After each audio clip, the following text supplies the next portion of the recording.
is really a lot easier to make than it looks. There's only one block, but there's you cut 2 squares at 14 inches, and the squares are different colors, and you sort out the colors on the strips, and we'll go through all that later. But that's what makes the 2 blocks. So if you have 2 different fabric squares, like this gray and this navy blue, you can make 2 blocks, and you'll see they alternate. Here it has the dark square in the corner, and here it has the light square in the corner. And these little edges here, they always curl up because these are such little narrow strips here. So these are the 2 blocks you'll get from 2 different fabrics. All the blocks are made the same way.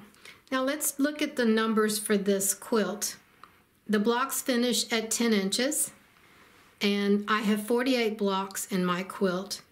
They're set 6 across by 8 down, so that leaves a finished quilt size of 60 by 80 inches. You'll need about a ½ yard of 16 different fabrics, and you're going to cut that into 14 inches. So if you have 14 inches times the width of fabric, that would work too. And for each strip of fabric we're going to cut, we'll have 3 squares. You'll want to choose for each block 2 different contrasting fabrics, and I think it looks better if you choose solid fabrics or fabrics that read solid from a distance. Now you're going to cut 14-inch squares.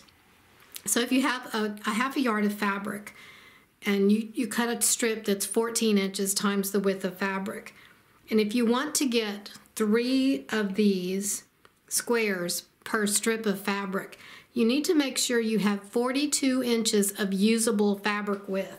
That means the usable fabric between the selvages, because 14 times 3 is 42. Now we're going to take these 2 squares and we're going to cut them the same number of strips and the same width of strips for each square.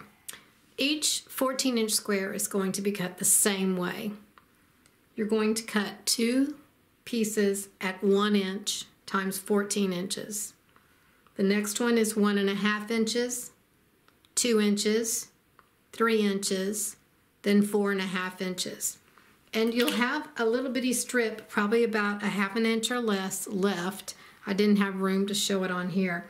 So here are the same ones here, 2 at 1 inch, 1½, 2, 3, and 4½.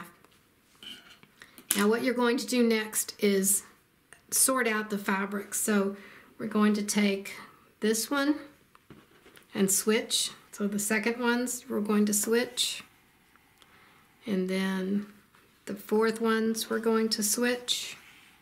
So you want to alternate your colors, and these big ones we're going to switch. So you make sure you have your alternating colors. So blue, red, blue, red, blue, red, red, blue, red, blue, red, blue.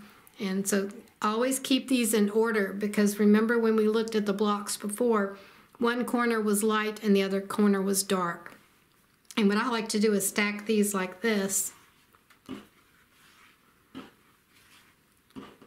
and keep them in order.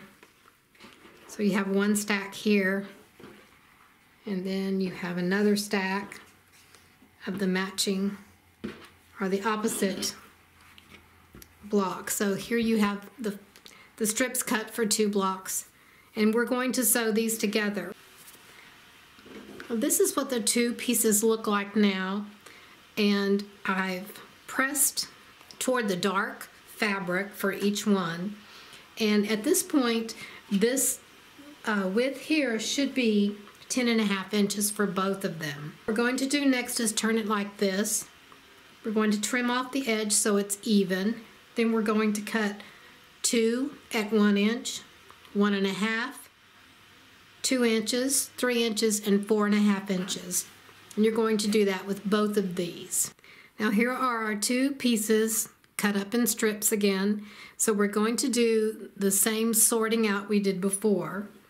You switch out number 2, number 4, and number 6.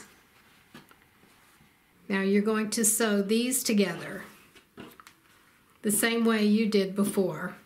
And you keep track of the colors. And I always looked at the top color. Make sure they alternate and make sure that this block is different than the other one. So dark over here and light over here. Stack these up. Now for this round, when you stitch them together, you're going to press toward the dark. And the dark, you just use whatever is at this bottom, this long one. So you'd press towards this dark, and then this dark here, and then the other dark. And that makes it nest a lot better when you put the block together. Here you have your two finished blocks. And you notice they all alternate, all the colors alternate, and your big squares here are different colors too. So be sure that everything looks like a big checkerboard. Now to put them together, there are several different ways you can do this. In my quilt, I look at the small square in the top, and I call this the upper left because the small square is in the upper left. And then the next one I would put in the lower left. So it goes upper left, lower left. And then the next one would be upper left, then lower left, all the way across. For the next row, it would go upper right and lower right. So that's how I laid out mine. So it sort of comes out in a whoosh like this. There's other ways you can do this, and one is to mix them all up completely, and that looks good too. Next, I'm going to show you a few pictures of some layouts you can use. Now, thank you for watching, and look in the description for any additional information.